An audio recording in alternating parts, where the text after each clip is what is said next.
Crank up those subwoofers, dude, and check this out. Everything is awesome. Everything is cool when you're part of a team.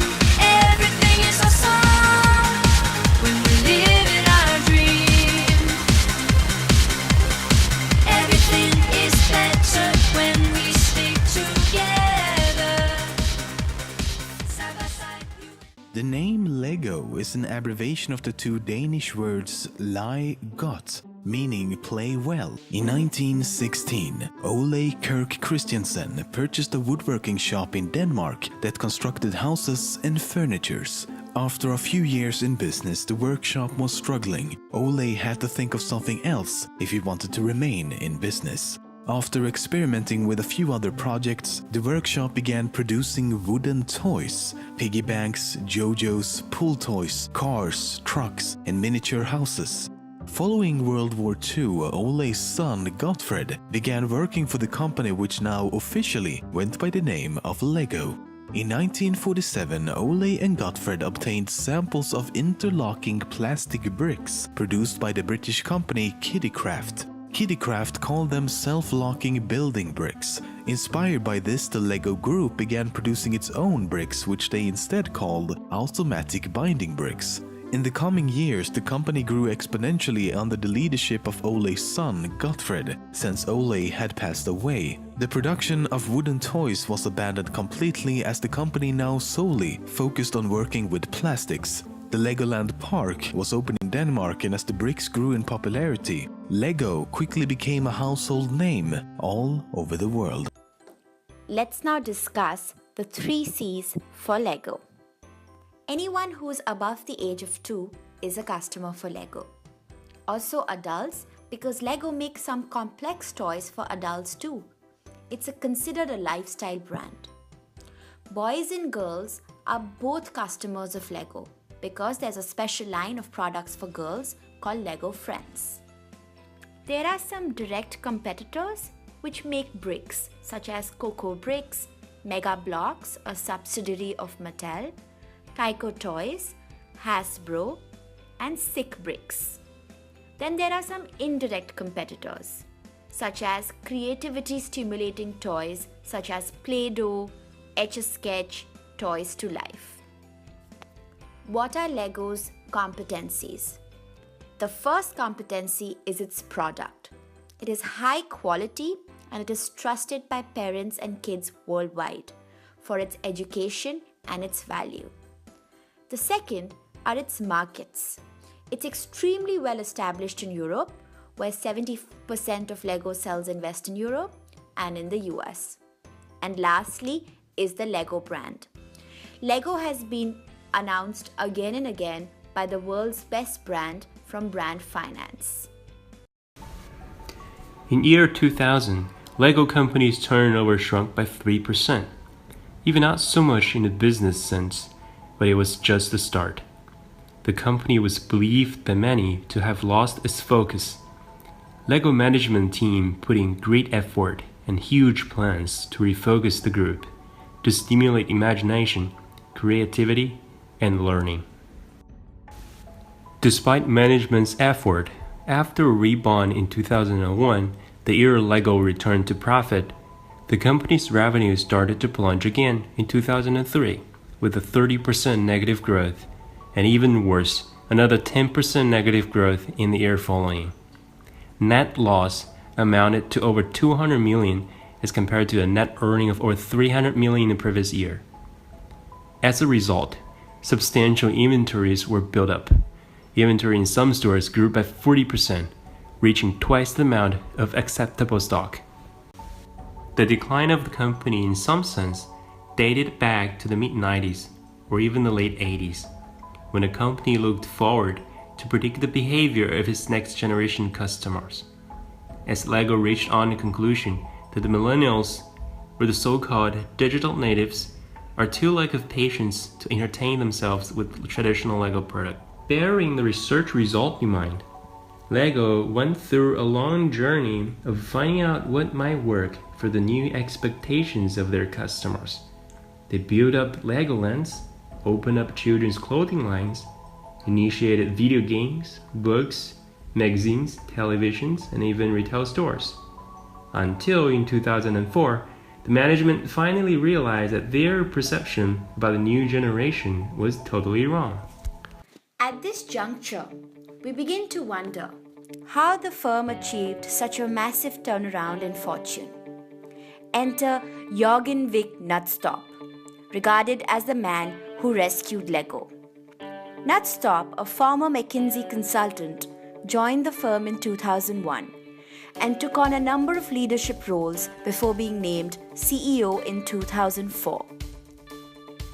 Back in 2003, Nutstop, then head of strategic development, was asked to undertake a review of the problems and produce a report. In presenting his findings, he pulled no punches. He said, "We are on a burning platform, losing money with negative cash flow and a real risk of debt default, which could lead to a breakup of this company." Here's his take on what went wrong. How do you make sure you don't repeat those mistakes? Exactly. No, but I agree. I think actually it's a golden rule in business that most companies don't die from starvation. They die from indigestion because there's so much opportunity if you start opening your eyes to it.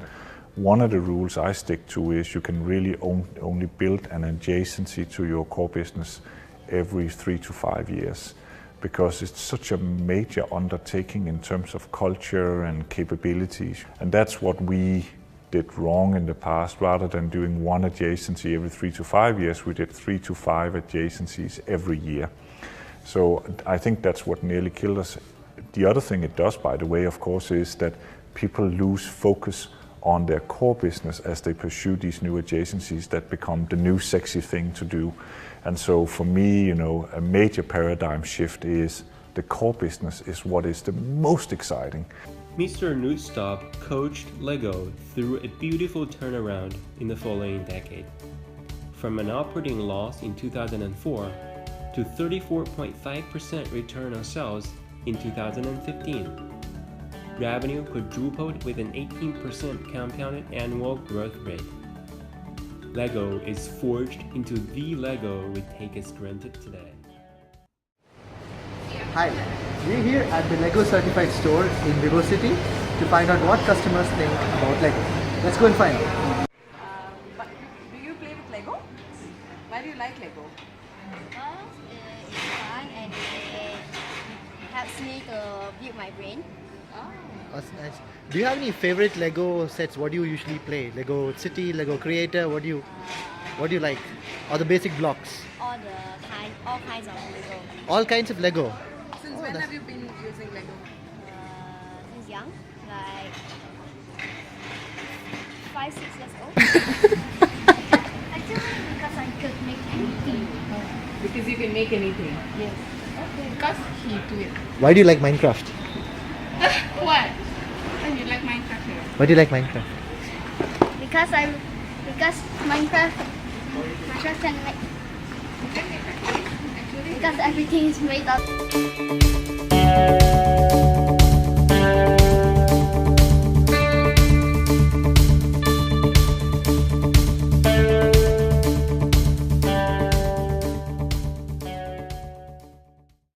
So what worked well for Lego? Lego's turnaround was founded on the basic principle of back to the basics, which actually focused on the brick and developing a core system of products for a clearly defined group of customers.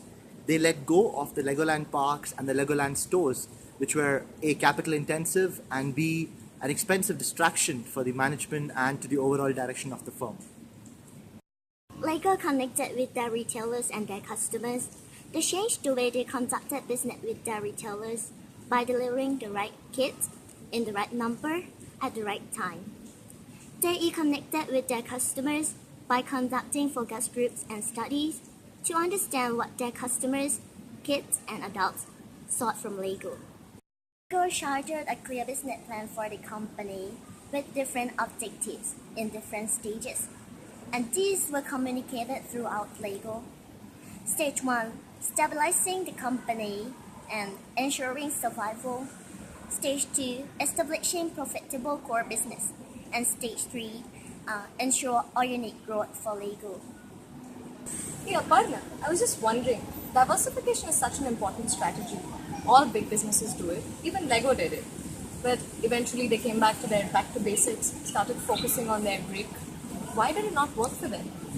It's interesting. I think there are two key points to diversification.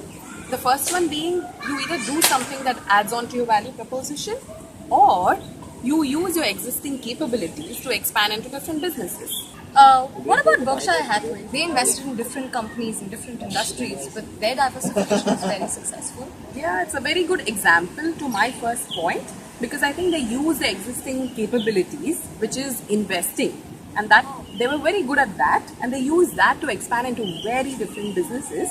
And it's the same with Disney has been quite successful that way, right? They've expanded into cruise ships, hotels, theme parks, movies. They've also been quite successful. Oh, actually I was thinking about it too. I mean, they are in the similar industry as Lego is. But I guess what worked for them was they used, their characters were lifelike. Yeah. But Lego used, and those characters worked for the theme parks and, the movies. But Lego, I think they just worked around the functionality that is their brick. Yeah, you're right. And I think Lego also had a couple of other issues. They expanded into 3 to 5 adjacencies within 1 year, where the industry rule is that you try and do one adjacency in 5 years. And they also just had one core management team which was working on all of these adjacencies. Yeah. So probably that's why it didn't work. They lost focus, I guess. Yeah. Lego has been on a tremendous growth curve on the past decade, but the question remains as whether they can continue this tempo in the long run. Well, some thoughts about this. First of all, Lego has been trying hard on putting more products on the aisle of girls' toys, but only resulted in some mediocre trials like the Lego Friend. Well, the problem I root back to the profile of their management team. The 3-person board of the private hold company, all men. The 21-person corporate management team, 19 men and only 2 women, both of whom are in internal facing staff roles. How can you balance your customer base while you don't even have a balanced management? As we mentioned before, Lego has been riding on the success of other characters and stories, such as Disney, Marvel, Star Wars, and Harry Potter. What happens if these are taken away from Lego? Even worse, what happens if these cease to be successful? Lego needs to focus on building their own characters and stories that are successful and resonate with their consumer base, so that they can be sustainable in the long run. The last thing to consider is that the CEO of Lego is 47 years old. What happens when he retires? Who is going to take Lego to greater heights, to the next frontier? We recommend that Lego identifies his successor, grooms him or her into their cultures and values so that Lego can be successful for decades to come. Thank you very much for watching this corporate strategy video by Team Lego. Everything is awesome.